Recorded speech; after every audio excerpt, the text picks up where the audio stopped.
ओम भद्रं कर्णेभिः शृणुयाम देवा भद्रं पश्येमाक्षभिर्यजत्राः स्थिरैरङ्गैः सुष्ठुवागुंसस्तनूभिः व्यसेम देवहितं यदायुः स्वस्ति नो इन्द्रो वृद्धश्रवः स्वस्ति नः पूषा विश्ववेदाः स्वस्ति नस्तार्क्ष्य अरिष्टनेमिः स्वस्ति नो बृहस्पतिर्दधातु। ओम शांति शांति शांति। हरि ओम तत्सत। श्री राम कृष्णार्पणमस्तु। भगवान श्री राम कृष्णदेव जगत जननी माँ शारदा जी और स्वामी जी को प्रणाम अर्पित करता हूँ। मेरे गुरुदेव पूज्य स्वामी भूतेशानंद जी महाराज को मेरा प्रणाम और आप सभी को मेरा प्रणाम। आज एक इमिटेशन ऑफ क्राइस्ट से छोटा सा एक प्रसंग लेंगे। कभी कभी इमिटेशन ऑफ क्राइस्ट के कुछ प्रसंग हम वीडियो में दे चुके हैं और आप जानते हैं बहुत अच्छा पुस्तक है वो। स्वामी जी उसके बहुत प्रशंसा करते थे उस पुस्तक का। तो विरोधों की उपयोगिता ये आज के है। जीवन में विरोध होना चाहिए और यही हमको विरोधाभास लगता है। साधारणतः मनुष्य चाहते नहीं कि मेरा कोई विरोध हो, अबाध गति से वो जाना चाहते हैं जो मैं काम कर रहा हूँ, क्योंकि अपने आप को इतना कॉन्फिडेंस रहता है, विश्वास अपने ऊपर कि मैं जो कर रहा हूँ सही कर रहा हूँ। और सभी लोग अगर प्रशंसा करें तो उत्फुल्लित हो जाता है, और अगर कोई विरोध करे उसका तो वो बड़ा दुखी हो जाता है, वो कष्ट होता, तकलीफ होती है। लेकिन स्वामी जी कहते हैं विरोध आवश्यकता है। कोई भी नए एंडेवर, कोई भी नया प्रयास हम करें, और ऐसे भी कहते हैं श्रेयांसी बहुविघ्नानि, अच्छे कार्य में विघ्न बहुत आते हैं, बहुत सारे स्टम्बलिंग ब्लॉक्स आते हैं। और जो अच्छे व्यक्ति जो है, साहसी व्यक्ति जो है, जिसका डिटर्मिनेशन है ये काम हमको करना है, वो ये सब विघ्न से, ये सब भय से डरता नहीं है, विरोध से डरता नहीं है। तो बोलते हैं कि विरोध क्या होना आवश्यक है।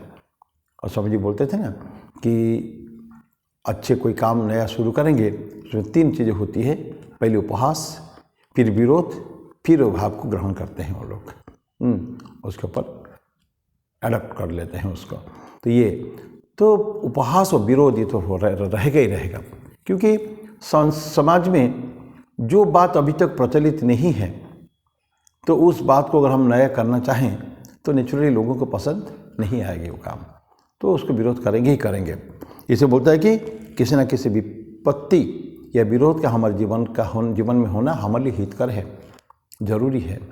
क्योंकि इसको क्या होता है, तो मनुष्य उस समय थोड़ा चिंतन करता है, पुनर्चिंतन करता है कि मुझे किसके ऊपर मेरे को डिपेंड करना चाहिए। इंसान के जो उनकी प्रशंसा के ऊपर कि प्रभु के ऊपर डिपेंड करना है, ये चीज़ सोचता है उसको, और देखता है हमेशा हमको। ये कभी भी अनेक बार चर्चा कर चुके होंगे हम लोग कि ईश्वर ही हमारा एकमात्र, क्या कहते हैं उनको, friend and philosopher and guide and everything. और ईश्वर के ऐसा हमारे बंधु है, is a friend who never fails. हमको कभी भी रास्ते पटक के नहीं चले जाते हैं, फुल्ली हमारे साथ रहते हैं। और यही इसमें पढ़े हम लोग, बाइबल में आता है, ईश्वर जिनके साथ है उसको विरोध कौन करेगा। When God is with us, who can be against us? हमारे विरोध में कौन खड़ा हो सकता है। सो ईश्वर के सानिध्य, उनके सपोर्ट अगर हमारे पास है तो हमको कोई डर भय नहीं है। मानव का अगर नहीं रहा हमको सपोर्ट तो भी कोई प्रॉब्लम नहीं है, क्योंकि मानव हमको कोई धोखा दे सकता है, ईश्वर को भी धोखा हमको नहीं दे सकता है। तो इसलिए हम पुनर्चिंतन करें। और कहा जाता है कि अपने को परदेशी समझे, यहाँ इस संसार का नहीं है। तो जब मैं संसार का नहीं हूँ, ये जो व्यक्ति मेरे साथ आपके पास में वो भी मेरे नहीं है, क्योंकि मैं आया हूँ, मेरा सोच कहीं और है, मैं वहीं मेरे को जाना है। वो मेरे ऊपर मेरा अपना जो कहने के लिए, सग्गा कहने के लिए वो है। अभी तक मेरे थे, केवल उनसे विलग हो गया हूँ, मैं विच्छेद हो गया है टेम्पररीली, कुछ समय के लिए, फिर मुझे उनके पास चले जाना है। तो उनका सपोर्ट हमको आवश्यकता पड़े। तो इसलिए हमको सांसारिक साधन पर हम आश्रित कभी न रहें। इमिटेशन ऑफ क्राइस्ट में, बाइबल में कई बार बोला गया है, तुमको दूसरों के, इंसान तुमको बार बार क्या सोचता है, तुम इंसान का सपोर्ट पाने के लिए ईश्वर से अलग मत हो जाओ। भले तुमको यहाँ लांछना तुमको सहन करना पड़े, विरोध सहन पड़े, विपत्तियाँ आए, बाधाएँ आए, विघ्न आए, तो भी तुम हमेशा you depend upon that source, supreme God है, सुप्रीम पावर जो है उनके ऊपर है। तो बोलती है विरोधी को कष्ट भी सहना पड़ सकता है, दूसरा हमें बुरे समझें, त्रुटिपूर्ण भूल भी समझें, लेकिन उसके प्रति हमको कभी थोड़ा सा भी नज़र नहीं देना, उसका नज़रअंदाज कर देना है। चाहे हमारा उद्देश्य कितना भी भला ना हो, हम जानते हैं हम एक अच्छा, मैं बोला ना श्रेयांसी बहु विज्ञानी, अच्छे कार्य करने के लिए निकले हम लोग, तो इसलिए कितना भी भला क्यों ना हो, तो लेकिन हमको ये विरोध आएगा और उसको हम हंसते हंसते सहन करना उसको पड़ेगा। तो क्योंकि लोग हमको उसको समझ रहे हैं, और इसके उसका एक फ़ायदा भी है। जब लोग हम विरोध करते हैं, हमको विनीत बन के रहना अच्छा रहता है।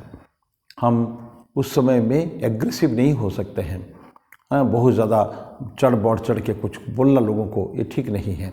उस समय में विनय भाव, हम्बल ह्यूमिलिटी चाहिए, विनम्रता हमको चाहिए जीवन में, करके रहेंगे तो सबके सामने भले लोग बुरा बताएं हमको, हमारा अच्छा पे विश्वास भी ना करें, तभी तत्काल हम क्या करेंगे, प्रभु के शरण में जाएंगे उस समय में। क्योंकि हमारे हृदय की सच्चाई वो जानते हैं, ही नोस। हम उनको चीटिंग नहीं कर सकते हैं, समाज को अच्छा बोल सकते हैं, बुरा बोल सकते हैं, लेकिन ओनली गॉड नोस कि हमारे अंदर क्या चल रही है।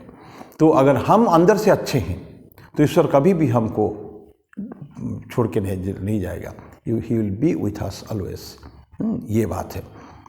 तो इसलिए मनुष्य को क्या करना चाहिए, ईश्वर में तो दृढ़ हो जाए एकदम, हमारे फुल कॉन्फिडेंस उनके ऊपर हो। हम एकदम समाज के प्रति एक क्षण भी हमको देखना नहीं चाहिए कि हमको समाज हमको क्या कहता है, भला कहता है, बुरा कहता है, कुछ नहीं। हमको गोल लक्ष्य रहना चाहिए हमारी वृत्ति के उपरांत। ऐसा क्रिश्चियनिटी में आता है, हमको गो टू हेवन, हमारे भी हिंदुओं में भी है, स्वर्ग में जाएंगे, कर्म का फल हमको मिल जाता है। अगर अच्छा कर्म किए होंगे तो वहाँ जाएंगे तो अच्छा ही फल हमको मिलने वाला है, बुरा अगर है तो बुरा ही फल हमको मिलने वाला है।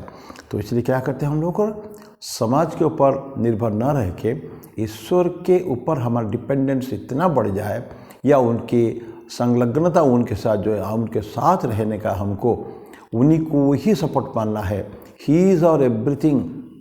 हम भजन गाते हैं, तुम्हें माता च पिता तुम्हें, वही सब गाते हैं ना, तुम्हें बंधु च सखा तुम्हें, सब कुछ हमारा धन संपत्ति, माता पिता भाई बंधु जब सभी है, तो फिर हम दूसरे को डिपेंड क्यों करें, ये भी तो बात है। जब बोलते हैं हम जुबान से बोले तो नहीं होगा, हमारा माता पिता भाई बहन सब कुछ है, तो फिर ये माता पिता कौन है, जागतिक माता पिता ये है, हम इन्हीं के थ्रू आए हैं। लेकिन हमारा अंदर जो बुद्धि जो है वो तो ईश्वर ने दिया है ना, उन्होंने दिया है। एक खलील जिब्रान का एक है चिल्ड्रेन के ऊपर, your children are not your children, they are the sons and daughters of the life's longing for itself. ये तुम्हारे बच्चे नहीं हैं, तुमने उनको जन्म दिया है, एक शरीर दिया है, तुम्हारे थ्रू आए हैं, लेकिन तुमसे नहीं आए। So beautiful, they came through you but not from you, he has come from God, the child has come from God. तो वी ऑल, हम सभी हम आए हैं, ईश्वर से आए हैं। केवल माता पिता ने हमको एक जगत में एक शरीर दे के हमको यहाँ भेजा है, दैट्स ऑल।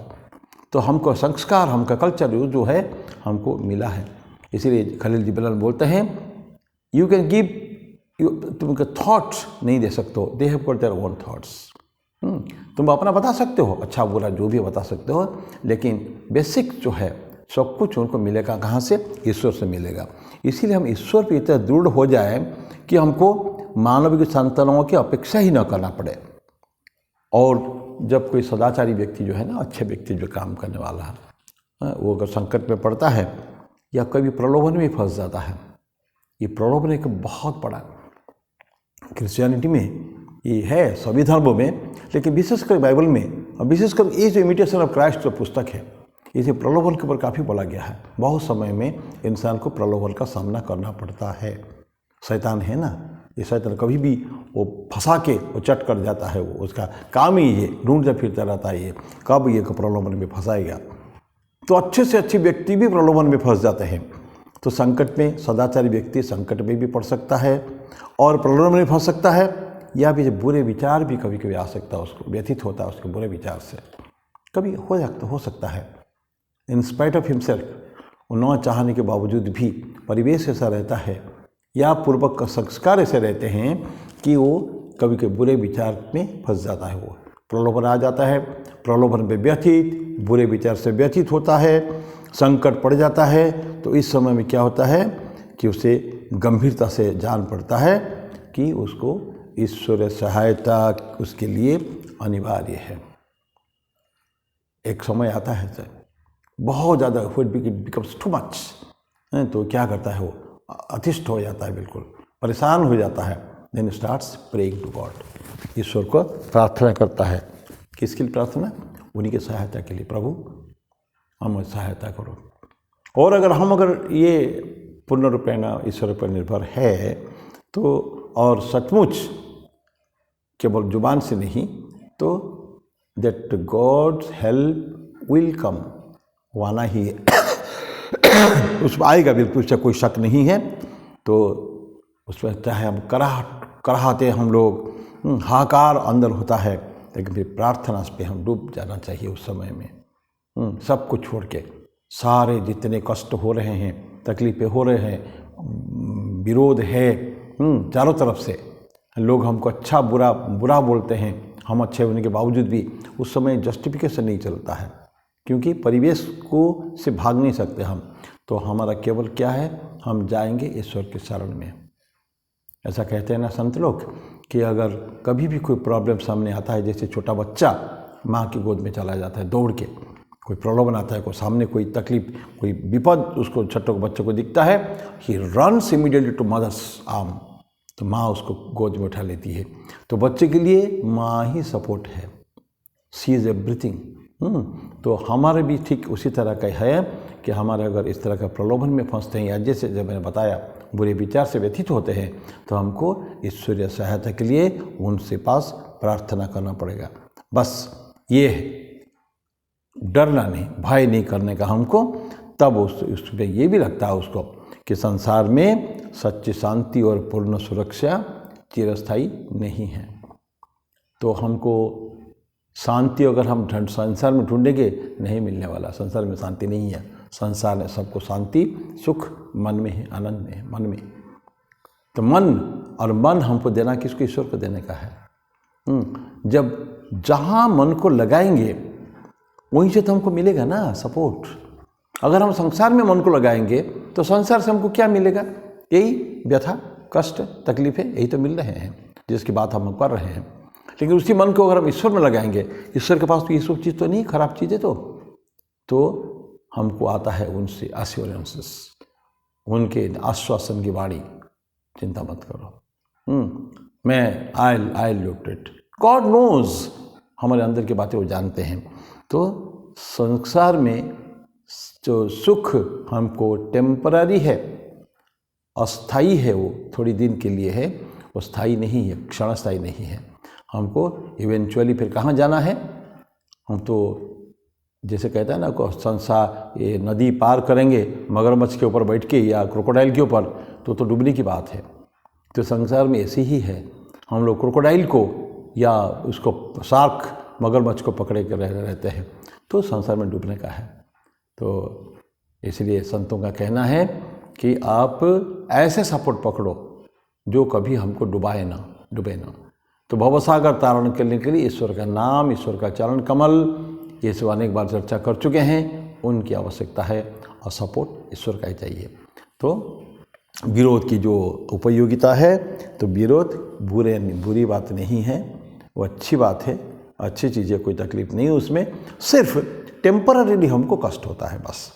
और पुनः मैं ये करके समाप्त करूँगा कि हर क्षण जब ईश्वर को कंस्टेंटली अगर उनके रिमेम्बरेंस, उनके याद हमें रहे, तो हमको तकलीफ समाज में थोड़ी दिन के लिए लगेगा, कष्ट है, लेकिन वो परमानेंट नहीं है। इवेंचुअली अंततः तो हमको ईश्वर का साथ मिलेगा ही मिलेगा। इसके साथ मैं आज का इसको समाप्त करता हूँ मेरी वाणी को। फिर अगले बुधवार को फिर कोई अच्छे टॉपिक पर चर्चा करेंगे। तब तक के लिए ओम शांति शांति शांति। हरि ओम तत्सत। श्री राम कृष्णार्पणमस्तु।